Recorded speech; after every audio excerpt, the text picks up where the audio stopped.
On est très très content, Fabienne et moi, de vous retrouver. On n'a pas de masque cette année, vous n'avez pas de masque, donc on vous voit enfin en vrai, on vous retrouve en vrai. On va vous présenter, on va vous partager les enseignements de cette 6e édition du baromètre croissance et digital. Donc c'est un peu un nouveau quinquennat pour nous aussi. On repart, vous allez voir, il y a des nouveautés. Bon, tu vas bien déjà, Fabienne? Ça va? Très bien. Ouais, top. Et enfin, si je peux me permettre un petit mot, c'est vraiment un plaisir effectivement d'être là à chaque édition. Parce que c'est vrai que dans mon métier, arriver à la 6e édition, la crainte qu'on a en général, c'est de présenter ce qu'on appelle des électroencéphalogrammes plats. Et s'il y a bien un baromètre où on voit des évolutions à chaque vague et des évolutions importantes, c'est bien celui-là. Donc c'est vraiment agréable à analyser et à commenter. Et c'est vrai, vous allez voir, on va essayer de vous dévoiler assez vite les chiffres que vous attendez tous. Alors, avant d'entrer dans le vif du sujet, on voulait simplement et de manière très chaleureuse remercier nos partenaires et les personnes en particulier qui ont consacré du temps et de l'énergie à l'élaboration de ce baromètre.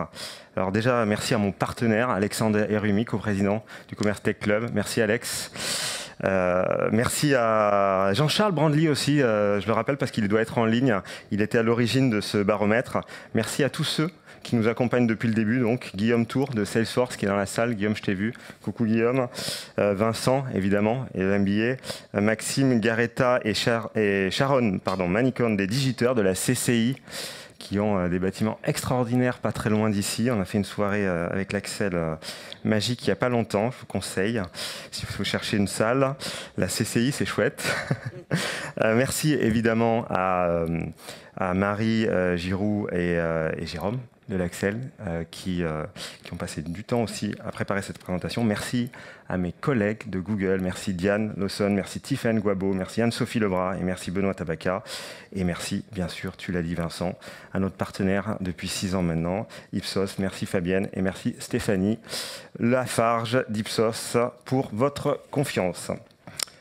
Alors, qu'est-ce qu'on va vous raconter dans cette édition? Alors déjà, juste un petit step back, comme ça fait 6 ans. Les éditions précédentes nous ont démontré que le digital avait un impact sur le chiffre d'affaires des entreprises. Et la valeur de ce baromètre, c'est qu'on va aller mesurer toutes les entreprises, en tout cas les petites et les moyennes entreprises, pour regarder l'impact sur la croissance avec le digital. Alors, on avait constaté une croissance, un impact direct sur la croissance des entreprises de plus de 20 salariés, essentiellement, sur les dernières années. Une dynamique générale avait été déclenchée et évidemment, un booster était apparu. Vous le connaissez tous. J'emploierai plus le mot crise. C'est fini, je l'ai barré de mon vocabulaire. Mais en tout cas, on avait pu voir émerger des digital champions qui avaient pu accélérer dans cette période et en tirer des forts bénéfices. On avait aussi évidemment mesuré tous les obstacles qui restaient pour beaucoup d'entreprises de manière très inclusive. Ces obstacles, vous les connaissez pour la plupart, le manque de formation, les coûts de complexité et de mise en œuvre qui freinaient leur capacité d'action. Alors 2020, une année qui aura été économiquement difficile. 2021 était l'année de la reprise. Et 2022, est-ce le back to normal? On va le voir, le retour à la normalité, on va le voir tout de suite. L'effet d'accélération de la digitalisation des dernières années est bien durable. Déjà, voilà, j'ai envie de vous le dire. C'est quelque chose qui risque d'être ancré et qui va continuer. Le digital est désormais reconnu majoritairement comme un canal de vente et c'est une super nouvelle. Et enfin, le besoin. Hashtag le e-commerce, évidemment. Et enfin, le besoin d'accompagnement, et aujourd'hui, on va le voir en particulier avec la formation, explose depuis quelques mois. Allez. Je crois qu'il faut double-cliquer pour passer au slide suivant. Parfait, ça marche. On a un agenda qui s'organise en 6 chapitres. Aujourd'hui, 6 enseignements clés, donc, qui vont rythmer l'agenda. 3 déjà mis en lumière les années précédentes, qui sont assez barométriques, que vous connaissez. L'impact sur le chiffre d'affaires, les outils et les besoins d'accompagnement. Et 3, cette année, qui sont nouveaux et qui émergent, qui accélèrent, qui explosent. Le recrutement des talents, c'est un vrai sujet. Tout le sujet écologique, RSE, et enfin les attentes fortes, puisqu'on a un nouveau gouvernement vis-à-vis des pouvoirs publics. Et d'ailleurs, je précise, c'est pour ça qu'on n'est pas à Bercy cette année. Vous avez constaté comme nous que la nomination du ministre avait pris un peu de temps. Mais on est ravis d'avoir l'opportunité d'être dans ce nouveau lieu et bâtiment qui est très beau d'ailleurs. Alors, on va rentrer dans le vif du sujet, mais avant ça, si tu veux bien, Fabienne, est-ce qu'on peut regarder le panel et la méthode? Oui, bien sûr. Rapidement, un petit point méthodologique pour vous dire deux choses.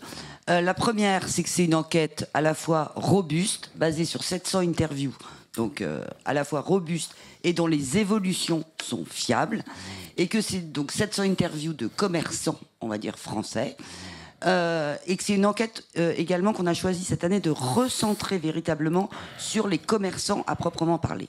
Donc évidemment, pour que les évolutions soient fiables, tout cela a été retraité comme il était nécessaire. Mais voilà, gardez en tête que c'est un gros échantillon. Donc dans le détail, on a un petit peu plus de la moitié de commerçants de détail, précisément un tiers de commerce de gros. Les trois quarts de notre échantillon sont à la tête d'entreprises de moins de 20 salariés et 26% à la tête d'entreprises de plus de salariés. Comme les années précédentes, on a systématiquement interrogé le dirigeant, quelle que soit sa casquette. Alors, hop. Non, c'est bon, c'est vrai qu'on m'a greffé un micro, moi, cette année, parce que j'étais un peu gauche, a priori, avec un micro main. Moins habitué que toi. Alors, comme tu le soulignais, on va faire une différenciation entre les entreprises de plus de 20 salariés et les autres tout au long de la présentation. Pourquoi? D'abord à des fins barométriques, c'est ce qu'on a mesuré les années précédentes. Vous savez que cette bright line est souvent significative. Quand on passe le cap des 20 salariés, on accélère dans sa croissance et son expansion. Et aussi pour observer différentes réalités, parce que c'est ça l'industrie du commerce, ces différentes réalités, et c'est important de regarder toutes les entreprises dans leur ensemble. Alors, sans plus attendre, on passe au vif du sujet. Les prévisions de croissance. Alors, ce chiffre qui est important chaque année sur les prévisions de croissance, 39%. Aujourd'hui, cette année, les entreprises s'attendent à un chiffre d'affaires en croissance en 2022. Un plus 6% de taux de croissance moyen d'un point de vue barométrique. C'est pas mal, mais on voit qu'il y a quand même une certaine prudence par rapport à la croissance vis-à-vis de 2022 et un chiffre d'affaires en retrait en 2022 pour 16% d'entre eux qui attendent un chiffre d'affaires en retrait pour 16% d'entre eux. Là, en revanche, c'est moins 19% par rapport à l'année dernière, donc c'est plutôt positif. Optimisme, on va le mettre cette année 2022 sous le signe d'une forme d'optimisme. Alors, le digital est aujourd'hui un allié pérenne pour le commerce. Et cette question qui revient tous les ans, est-ce une opportunité ou un passage obligé? Toujours une ambivalence qui existe. Pour 44% des entreprises du commerce, c'est une opportunité. Pour 43%, ça reste un passage obligé. Et toujours nos 13% d'irréductibles pour qui le digital, peut-être le e-commerce, est ignoré. Et c'est bien normal, on est dans un monde où on peut vivre sans digital. On a tous des commerçants à côté de chez nous qui n'ont pas besoin de vivre avec le digital, donc ce chiffre est tout à fait normal. Cependant, quand on regarde à droite, les entreprises de plus de 20 salariés, là pour le coup, une autre salle, une autre ambiance. 65% d'entre elles voient une opportunité, 31% le voient comme un passage obligé, encore un tiers d'entre elles, et 4% l'ignorent. C'est quand même globalement 96% des entreprises de plus de 20 salariés qui sont engagées dans une transformation digitale. Et ça, c'est un chiffre clé en termes d'écosystème commerce en France. Allez, le chiffre que nous attendons tous, c'est celui-ci. De combien le chiffre d'affaires, le digital contribue au chiffre d'affaires des commerçants aujourd'hui. Je suis super content de vous partager ce chiffre. Il est important ce chiffre parce qu'on passe la barre des 50%, 51%. Je pense qu'on a tous fait un peu de stats et de maths. Quand on passe ce seuil-là, c'est souvent un seuil d'accélération. Après, on va vers le prochain seuil qui est souvent les 80%. Donc, c'est plus 9 points d'un point de vue barométrique par rapport à l'année dernière. Donc, pour 51% des entreprises, le digital contribue au chiffre d'affaires. Et c'est 69% pour les entreprises de plus de 20 salariés. Donc ce chiffre est encore plus gros. Donc c'est une entreprise sur deux de manière générale. Et c'est plus de 2 entreprises sur 3 pour les entreprises de 20 salariés. Donc c'est plus 9 points, plus 5 points pour plus 9 points de manière générale et plus 5 points pour les entreprises de 20 salariés. Je vais souligner cette année ce petit chiffre, les dons 27%. Ce qu'il est important, on a fait un peu de maths avec Fabienne et on s'est dit, attends, alors 27% dont le chiffre d'affaires représente plus de 15%. Dont le digital, représente plus de 15% du chiffre d'affaires. Je vais y arriver. En France, vous connaissez les chiffres d'affaires comme moi, le e-commerce, si on regarde d'un point de vue consommation, c'est à peu près la part du e-commerce. Donc c'est 15% de la consommation. Donc seulement un quart des entreprises du commerce aujourd'hui ont passé ce seuil des 15%. Donc voilà, ça laisse un peu d'opportunité quand même et de capacité d'accélération. Comme tu le disais en introduction, on pense, on imagine que dans les éditions futures, on verra ce chiffre évoluer et accélérer parce que il y a un état de fait, c'est que la consommation aujourd'hui, on en achète en moyenne 15% sur le e-commerce. Voilà, donc ça nous permet aussi d'identifier nos digital champions en termes de TPE et de PME. Allez, je continue. Le digital est donc perçu aussi, pas seulement comme un levier de e-commerce, mais comme un moyen de développer le commerce local. Alors, ça veut dire que le digital est au service des magasins. Et oui, ça peut paraître évident pour certains d'entre nous qui sont dans le digital, mais voilà, aussi ça permet de générer du trafic vers les magasins.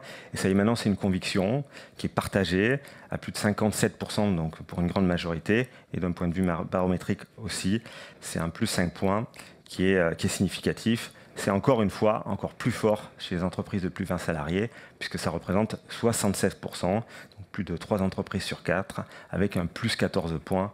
Là, on voit que c'est désormais un plébiscite.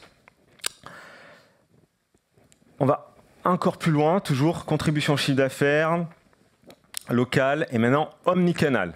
Alors, on a beaucoup parlé de e-commerce ces 2 dernières années. Il est temps de parler d'omnicanal et a priori dans la tête de nos dirigeants, il est venu le temps de l'omnicanal.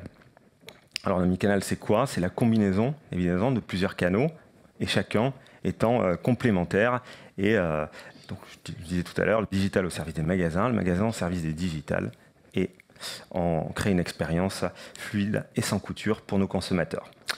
C'est pour 51% des dirigeants aujourd'hui qui considèrent le développement d'une stratégie omnicanal comme un objectif prioritaire. C'est un plus 16 points. Donc là, c'est une énorme accélération par rapport à l'année dernière. On voit bien évidemment qu'il y a un effet de réouverture des magasins, on revient à une vie normale, je le disais tout à l'heure. Et ça représente 68% pour les entreprises de 20 salariés, soit plus 19 points. Donc ce chiffre est extrêmement important. Voilà, les entreprises du commerce souhaitent et vont avoir besoin d'accélérer sur cette stratégie omnicanal, magasin et digital.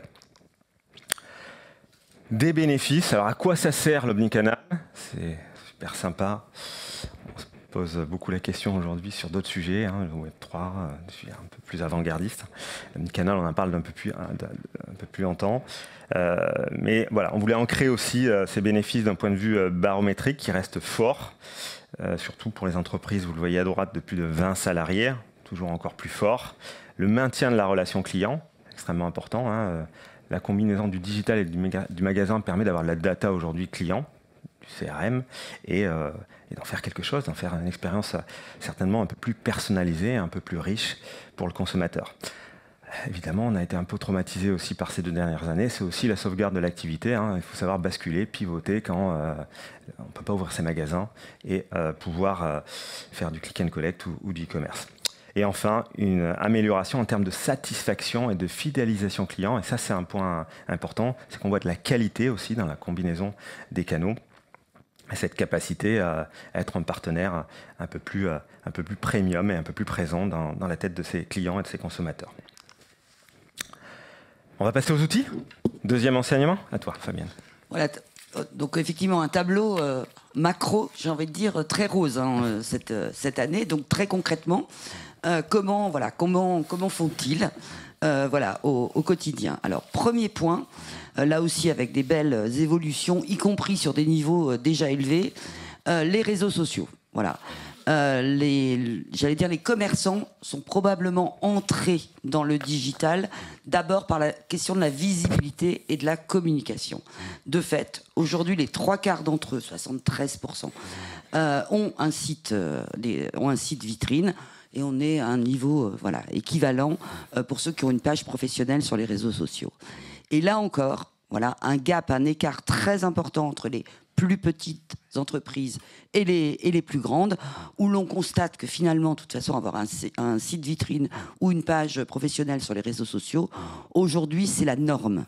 Voilà, quand on est dans un commerce de plus de 20 salariés, puisque les chiffres sont respectivement de 90 et de 92%.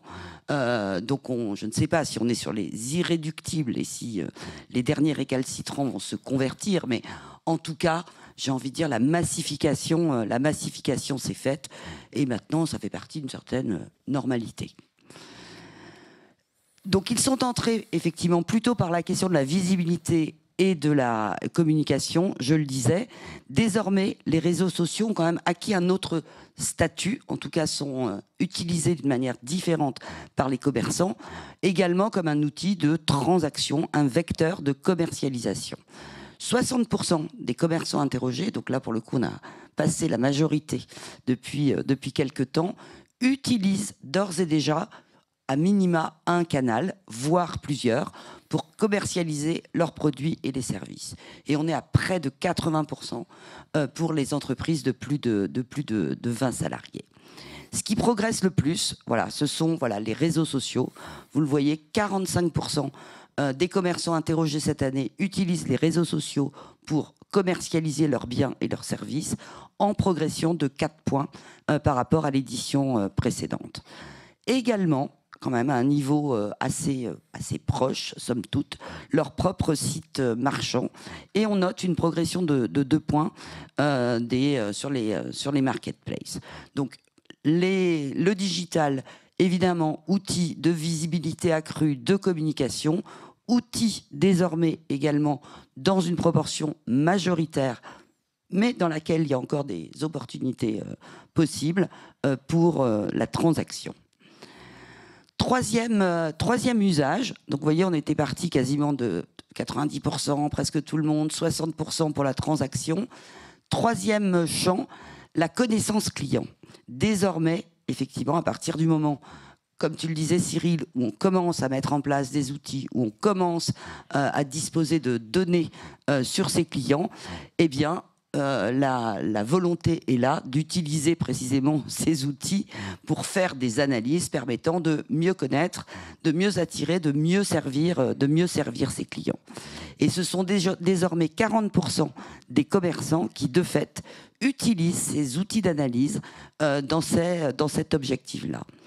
Une progression de 12 points, ce qui est vraiment important de manière générale.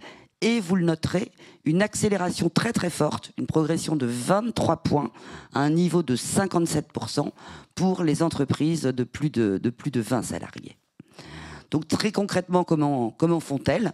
Eh bien 20%, un commerçant sur 5 a augmenté tout simplement ses investissements dans les moyens digitaux dans cet objectif de connaissance et de fidélisation et de développement de ses clients. Et près d'un commerçant sur 2 aujourd'hui, 46%, considèrent précisément que cette stratégie de connaissance client est primordiale. Donc là, j'ai envie de dire que sur ce pilier-là, on est à la fois sur des niveaux déjà plus que significatifs, mais aussi probablement sur un gisement d'opportunités. Et je fais le pari devant vous, alors on verra, que ces chiffres seront encore bien différents dans la prochaine édition. Non, c'est encore moi, pardon. Voilà. Néanmoins, comment aller plus loin ? Ce qu'on constate, c'est que, alors c'est assez logique, plus on avance, plus on sait ce qu'on ignore, et plus on est conscient de ses lacunes. Donc même, si on l'a vu, tous ces éléments sont en forte progression, le besoin d'accompagnement pour monter en expertise, pour déployer, pour accélérer, est extrêmement important cette année. Un quart des commerçants indiquent avoir véritablement besoin d'accompagnement pour mener à bien, poursuivre leur transformation digitale. Et qui sont-ils, en fait, ces 24% de commerçants qui sont capables, j'ai envie de dire, d'exprimer ce besoin? Alors, ce sont plutôt des commerces bien installés, qui existent depuis plus d'une quinzaine d'années. Ce sont davantage également à 16 des ETI. 16% des ETI expriment ce besoin. C'est 4 points de plus que la moyenne des commerçants. Et surtout, et c'est logique, hein, ce que je vous disais, plus on sait, moins on sait, ce sont des commerces qui ont déjà enclenché leur transformation. Pour 26% d'entre eux, ils ont déjà recruté des profils experts, des profils spécifiques. Un écart de 9 points par rapport à la moyenne des commerçants. Pour 47% d'entre eux, donc près d'un sur deux, ils utilisent d'ores et déjà des outils de connaissance client. Là aussi, en décalage de 7 points par rapport à la moyenne des commerçants.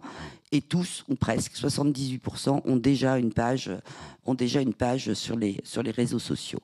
Donc, d'une certaine manière, là aussi, on a une forme de champions du digital qui sont plus avancés, qui ont déjà mené à bien un certain nombre de projets, mais qui sentent, qui sont convaincus qu'ils ont besoin de davantage d'expertise pour aller plus loin.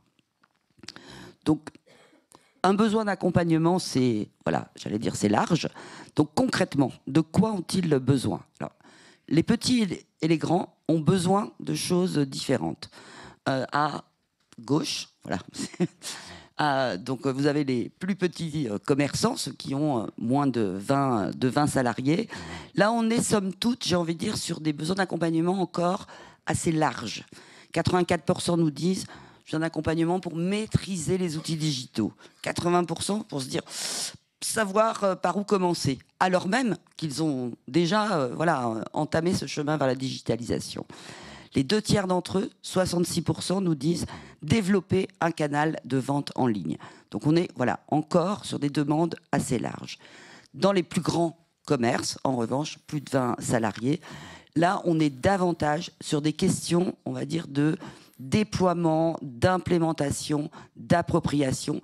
C'est-à-dire que s'assurer que le digital, c'est pas l'affaire de quelques-uns dans le commerce et dans l'entreprise, mais que c'est bien, j'ai envie de dire, un mindset collectif et que toute l'entreprise est tournée aussi vers le canal digital. À 85%, effectivement, ils nous disent faciliter l'appropriation des outils digitaux par les collaborateurs.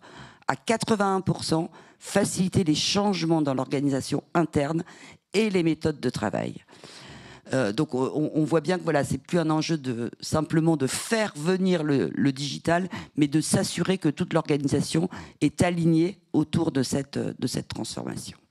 Pour ce qui est de l'évaluation du retour d'investissement, même si évidemment il reste important, à 63% expriment ce besoin, c'est intéressant de constater que ce chiffre est en baisse, comme si d'une certaine manière, pour une partie d'entre eux, la démonstration était désormais faite de toute façon d'un ROI conséquent. Du coup, monter en expertise, comment? Je crois que c'est à moi là. Pardon, mais je t'en prie. Ouais, il manque un slide de transition, non? Ah d'accord, c'est le mail que tu m'as envoyé hier soir. Okay. Désolé, Marie, ça s'est fait. Je l'ai reçu aussi. Bon, on avait un petit événement hier soir, je me suis couché tard. Alors, c'est vrai qu'avec Fabienne, ce chiffre de 24% de besoin d'accompagnement, on le trouve assez faible quand même. On se disait, mais pourquoi que seulement 24% ont besoin d'accompagnement? Ça me paraît, quand même, c'est un sujet assez complexe. Je pense que personne ne peut s'affirmer expert de la transformation numérique au sens large du terme. Je pense que cette slide et ce chiffre l'expliquent assez bien aussi. C'est que la transformation digitale, c'est pas quelque chose que je vais confier à un partenaire, c'est aussi quelque chose qui fait partie de l'ADN de mon entreprise, qui est propre à mon organisation désormais. Et donc, il y a un besoin de formation. Il y a un besoin de compétences en interne qui est assez fort. Et dans la tête des dirigeants, je pense que c'est très fort. Nous, chez Google, on a un vecteur magnifique. Anne-Sophie en parlera tout à l'heure. C'est les ateliers numériques.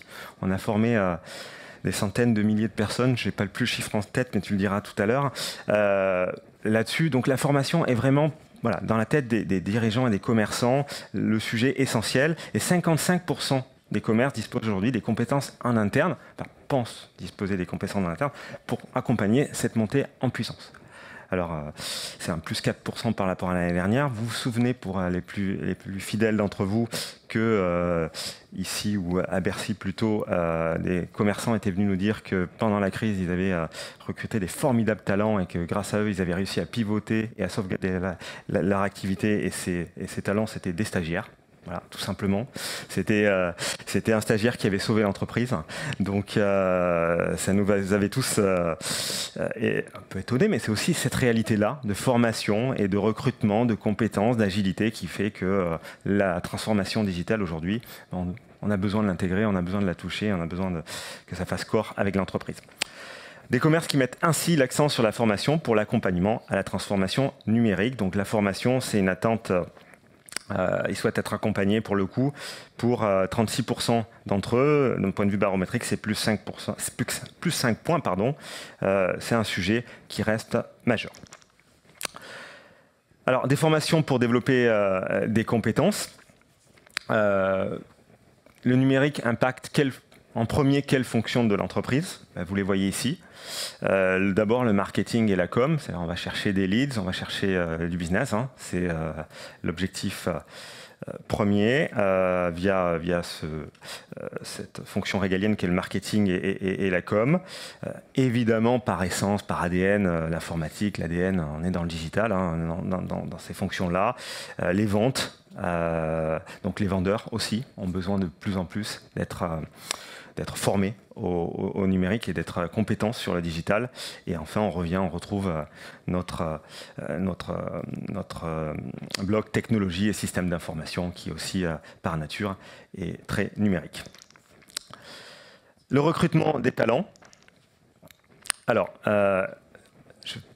je vous parlais de cette anecdote qui n'est pas qu'une anecdote, mais qui était une histoire intéressante du stagiaire. Ça devient un vrai critère de recrutement. Voilà. On a peut-être eu recours à des solutions rapides et efficaces pendant ces 2 dernières années. Maintenant, voilà, on installe cette compétence dans l'entreprise comme une fonction pérenne. Pour moins de 20% des commerces, ils ont recruté des profils spécifiques dans le cadre de la transformation digitale. Donc là aussi, c'est plus 5 points d'un point de vue barométrique et c'est encore plus important pour les entreprises de 20 salariés puisque ça représente presque 40%. Au bénéfice des fonctions suivantes. Je ne vais pas revenir sur les fonctions, on les a vues précédemment, mais marketing, vente, système d'information, production et logistique. Des stagiaires et alternants, apprentis, aujourd'hui fortement recherchés. Il y a un vrai besoin sur le marché. Si vous discutez avec les commerçants à côté de chez vous, c'est certainement ce qui ressort. En tout cas, moi, j'habite dans Paris et j'en discute assez souvent avec les commerçants qui sont pas loin de chez moi. Il y a un vrai besoin aujourd'hui de recruter. Lié à la transformation, 49% aujourd'hui ont recruté des jeunes pour traiter ce sujet de la transformation digitale. Et c'est plus de 57%, c'est 57% pour les entreprises de 20 salariés. C'est principalement des alternants, apprentis, des stagiaires et des jeunes diplômés. Donc là, recrutement massif pour de talents chez les jeunes liés au numérique qui a démarré ces derniers mois et cette année passée. Alors, pourquoi faire ? Avant tout pour leur maîtrise du digital et non pour leur faible coût. Ça aussi, c'était important de les entendre là-dessus. C'est une question qu'on a rajoutée au baromètre. Pourquoi on recrute des jeunes? C'est pour leur expertise. Et pas seulement pour des questions aussi salariales. Ce qu'ils ont cité en premier, c'est la maîtrise des outils numériques. Ils sont bien formés évidemment au digital, on a l'habitude de dire digital native, et ils constituent une aide précieuse dans la transformation digitale. Voilà, c'est les critères qui reviennent en premier ou en second, et ensuite ils coûtent moins cher et l'État subventionne ces embauches.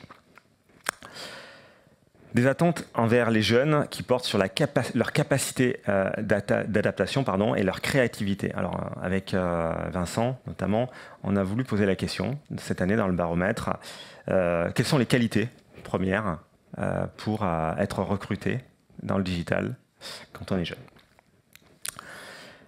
D'abord, chaque entreprise est différente.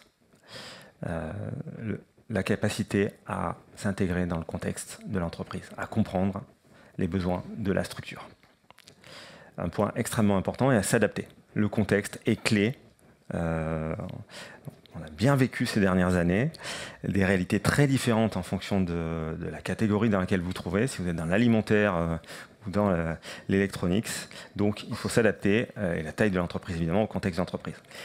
Identifier un problème, trouver des solutions. Le fameux problem solving en anglais qui revient toujours dans la tête des dirigeants. La créativité, voilà, trouver, se différencier, avoir un coup d'avance, très important aussi pour les dirigeants. Et la capacité enfin à résoudre des problèmes complexes. D'accord ? Donc on va, voilà, maintenant, le b.a.-ba du digital, créer une page Facebook, tu le disais tout à l'heure, ou sur les réseaux sociaux, on sait globalement faire. Google My Business aussi. Maintenant, il faut aller sur des problèmes un peu plus complexes. Reviennent après, quand même, je les note, parce que l'esprit critique est souvent, pour un tiers d'entre eux, apprécié. Donc, n'hésitez pas à garder cet esprit critique, à conserver, qui est assez... je ne vais pas faire de clichés, mais parfois une marque française. L'aptitude à coordonner des équipes et évidemment gérer ses émotions. Ça peut être important. Voilà, on va parler du cinquième et avant-dernier sujet, enseignement, le RSE, qui est une pratique en croissance. Exactement. Alors tout dépend finalement comment on regarde ce sujet RSE. Quand on pose une question un peu générale, est-ce que vous avez mis en place une politique RSE ? Là, j'ai envie de dire, on est un petit peu plus du côté de la bouteille à moitié vide que de la bouteille à moitié pleine, avec un quart des commerçants qui nous indiquent que c'est le cas et un petit peu moins de la moitié parmi les plus grandes entreprises. Quand on regarde, en revanche, cette question-là du point de vue de l'offre, là, pour le coup, les réponses sont nettement plus élevées. Ce qui semble signifier que les commerçants aujourd'hui s'approprient d'abord et avant tout ce sujet de la RSE à travers l'offre finalement qu'ils proposent à leurs clients. Près d'un sur deux, 49%, on n'est pas loin de la majorité, propose ou a l'intention de proposer très prochainement une offre éco-responsable à ses clients. Et c'est déjà le cas pour les 2/3 des commerces de plus de 20 salariés. Donc là, on voit bien que la pratique, clairement, la proposition, en tout cas, d'offres éco-responsables est plus qu'enclenchée. Et quand on leur demande, finalement, en termes de ce qu'ils considèrent comme important de faire à court terme, là, les scores sont extrêmement massifs. Vous le voyez, plus de 80% systématiquement sur l'ensemble de l'échantillon et plus de 95% auprès des commerces de plus de 20 salariés. Qu'il s'agisse de s'engager activement en faveur de l'éco-responsabilité, de développer ou de renforcer l'offre éco-responsable ou de promouvoir précisément de nouvelles offres éco-responsables. Et pourquoi finalement lance-t-il avec autant de ferveur dans le développement de ces offres éco-responsables ? Eh bien, d'une certaine manière, parce que cela s'inscrit aussi dans un cercle vertueux avec leurs prospects et leurs clients. Bien sûr, cela donne du sens à la consommation et ils nous le disent massivement. Les 3/4 dans leur ensemble, 88% pour les commerces de plus de 20 salariés, mais aussi parce que ces offres répondent aux attentes de plus en plus fortes des clients et que les clients, très clairement, dans les magasins, expriment cette demande d'offres écologiquement mieux disantes, demande davantage d'informations sur la provenance, la traçabilité, la composition, etc. Donc, c'est vrai que sur la RSE, Probablement qu'il reste encore du chemin à faire, mais ce qu'on peut se dire à date, c'est que c'est vraiment un sujet que les commerçants s'approprient essentiellement sur la question de l'offre en lien avec les attentes de leurs clients. Merci beaucoup Fabienne. On en arrive au 6e et dernier enseignement. On a profité de cette belle année d'élection pour poser la question aux dirigeants. Quelles sont vos attentes envers les pouvoirs publics?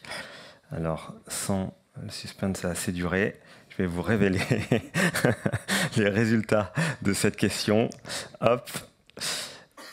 Une équité fiscale et une politique en faveur de l'emploi attendue par les commerçants. Alors, ce sont les mesures les plus attendues aujourd'hui des pouvoirs publics. Globalement, il y a quand même un besoin de s'inscrire dans la durée. Voilà, on a besoin d'un système législatif qui soit stable pour tout le monde. Je crois que c'est quelque chose qui ressort très, très fortement. Mais quand on rentre dans les critères classés en premier, en deuxième ou en troisième position, ce qui ressort en premier, c'est favoriser l'attractivité de l'emploi dans le commerce et l'équité fiscale entre les différents acteurs du commerce. Ce qui ressort beaucoup en deuxième position, ça a été l'adaptation du commerce face aux nouveaux modes de consommation. On les a tous constatés, notamment l'e-commerce, le drive ou le click and collect. Et enfin, accompagner la digitalisation du commerce physique. Là aussi, on sent bien qu'il y a une bascule. Le commerce physique aussi se digitalise. Et encore une fois, on parle d'omnicanalité et non plus de multi-canaux.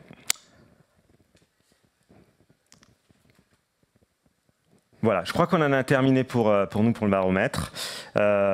Plus de 51% aujourd'hui des entreprises voient un impact du digital sur leur chiffre d'affaires. C'est un chiffre fantastique qui montre une très très belle accélération et c'est encore plus fort pour les 20 salariés. On est très très content des enseignements de cette nouvelle édition. Deux choses que je dois vous dire avant de quitter la scène. Premièrement, comme chaque année, mais peut-être encore plus cette année, grâce à Guillaume Tour de Salesforce, on a voulu faire un focus régional. Donc dans le baromètre, vous allez pouvoir voir par région différentes réalités. On n'en a pas parlé aujourd'hui, ça aurait été trop long, on serait encore là. Mais voilà, vous aussi, la France est un pays, est un grand pays, donc il y a différentes réalités en fonction des régions. Donc, on pourra zoomer et on a bien l'intention aussi d'aller présenter ce baromètre un peu plus loin en province. Et évidemment, dans quelques minutes, donc après ces deux très belles tables rondes qui vont suivre, vous pourrez télécharger sur le site de l'Axel tous les résultats du baromètre. Et Fabienne et moi, on vous donne rendez-vous en 2023.